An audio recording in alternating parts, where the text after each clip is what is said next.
It is guilty. All 9 counts. Brian Fitch found guilty. First-degree murder for killing Mendota Heights police officer Scott Patrick back on July 30th. Paul Blume joins us with more. Paul, what's the latest?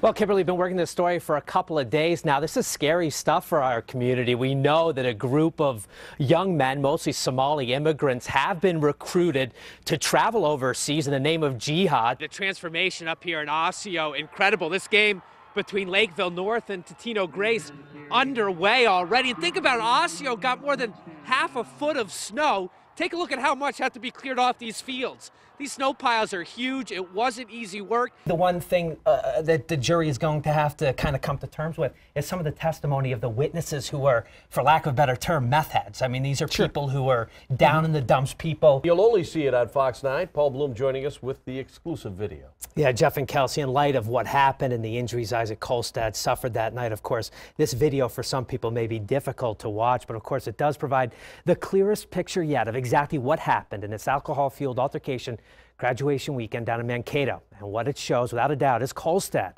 throwing the first punch. The fight lasts just 8 seconds. 8 seconds that forever altered 3 young lives. Its ripple effects to be felt by so many more for years to come. Philip, anything at all? Anything to say at all. There's disgraced quarterback Philip Nelson, leaving jail, kicked off the Rutgers University football team. Trevor Shelley, charged with throwing the so-called sucker punch that knocked Isaac Kolstad out cold. And then Kolstad's miraculous recovery from his deathbed to a hero's return along the sidelines of his beloved MSU Mavericks. In this exclusive surveillance video obtained by Fox 9, we take you back to just after 2 a.m., May 11th. Focus your attention way up in the top left center of the screen. After a heated verbal exchange between Kolstad and Nelson, apparently over Nelson's girlfriend, the two are separated in hopes of diffusing the situation. That's Nelson on the sidewalk in white shorts and a dark T-shirt, when all of a sudden Kolstad can be seen throwing something of a wild punch from behind that knocks Nelson and one other to the ground.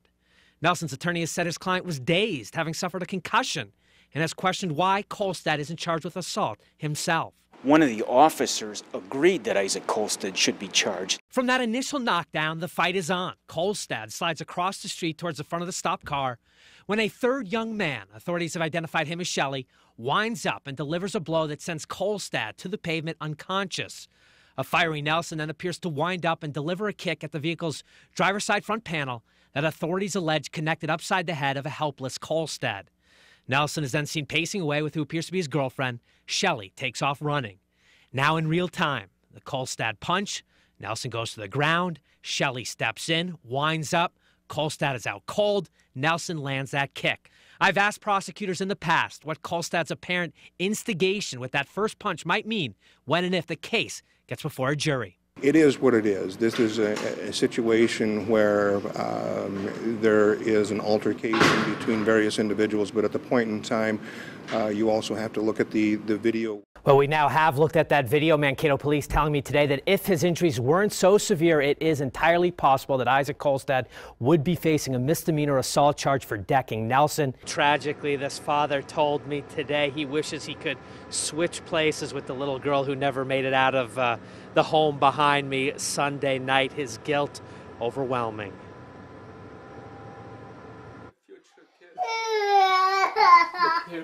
There are so many tears in the Yang house. Today is my birthday, but it's really tragical for me. Peter Yang still can't believe his precious daughter Chilia is gone. I can lose everything, but I don't want to lose one of my daughters. Peter and his family were all home Sunday night, eating ice cream and watching a movie when the fire broke out. His instincts quickly taking over as he pushed and ordered his wife and nearby children to flee the smoke and flames. Get out here right now. So I went over there, so I pushed the baby one and my wife and the other 3 older one. So I pushed the door and I escorted them outside. Next up, Peter went looking for his elderly mother. It was her bedroom where it appeared the blaze ignited. I put my shirt, cover my head, and I go grab it to make sure my mom's still right there. I can save her. I called her, but she didn't answer me. Peter eventually found his mother and dragged her to safety, but he could not find the feisty 4-year-old Chilia, the tomboy of the sisters.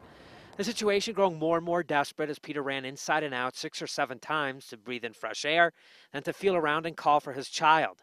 Eventually, he ran out of time and lung capacity. St. Paul firefighters found the girl hiding under an upstairs bed. She died at nearby Regents Hospital. The state fire marshal and other investigators spent Tuesday searching for a cause for the blaze. The house, that was built back in 1885, did have working smoke detectors. I just feel so guilty. Peter tells me he will never, ever be able to forgive himself for what happened. I'm the father, but I don't know why I can't save my daughter. I saved my mother, I saved 4 of them, siblings, saved my wife, but I don't know why I can't save my daughter. We are still awaiting an official cause to this fire. The Yanks, meanwhile, are planning a funeral for the little girl next week.